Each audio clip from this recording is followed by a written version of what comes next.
দীর্ঘ ১৭ বছরের অপেক্ষা শেষে ২৫ ডিসেম্বর দেশে ফিরছেন বিএনপির ভারপ্রাপ্ত চেয়ারম্যান তারেক রহমান। রাতে স্থায়ী কমিটির বৈঠক শেষে জানান দলের মহাসচিব মির্জা ফখরুল ইসলাম আলমগীর।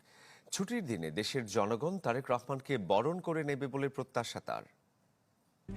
RICL TMX, যুগের পর যুগ স্থাপনা থাকে মজবুত।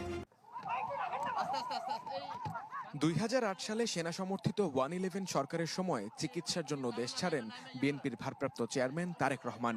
এরপর ১৭টি বসন্ত পেরিয়ে গেলেও দেশের আলো বাতাস গায়ে মাখাতে পারেননি তিনি।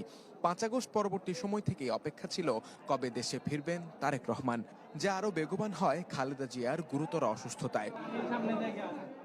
অবশেষে ২৫ ডিসেম্বর দেশে ফিরছেন তারেক রহমান। বিএনপির স্থায়ী কমিটির বৈঠক শেষে এই তথ্য জানান দলের মহাসচিব।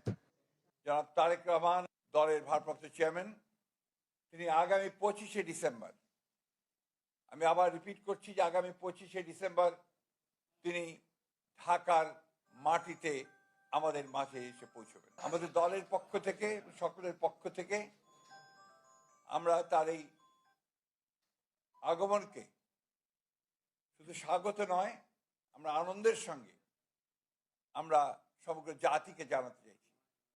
২৫ ডিসেম্বর বৃহস্পতিবার বড়দিনের ছুটি, আর ছুটির দিন হওয়ায় দেশে ফেরার বিষয়টিও আনন্দঘন হবে বলে আশা প্রকাশ করেন মির্জা ফখরুল।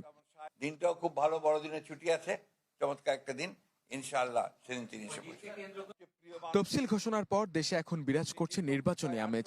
তারেক রহমান দেশে ফিরলে নির্বাচনী আমেজে পাবে ভিন্ন মাত্রা, বলছেন বিএনপি মহাসচিব। সারা দেশের মানুষের মধ্যে যে একটা আশা প্রত্যাশা সৃষ্টি হয়েছে, সেটা বাস্তবায়িত হতে চলেছে। মুহাজির হক, চ্যানেল 24, ঢাকা।